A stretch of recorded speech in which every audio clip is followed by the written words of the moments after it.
বলো, সকাল থেকে করেছি যে মেলা, এখন আমি তোমার ঘরে বসে করব শুধু পড়া পড়া খেলা। তুমি বলছো দুপুর এখন সবে, না হয় জানো সত্যি হলো তাই। একদিনও কি দুপুর বেলা হলে বিকেল হলো মনে করতে নাই? আমি তো বেশ ভাবতে পারি মনে।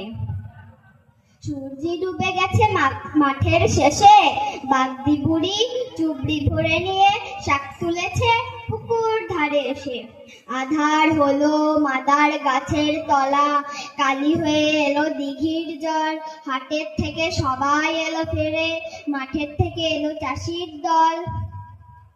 মনে করো না উঠলো সাজের তারা, মনে করো না সন্ধে হলো যেন।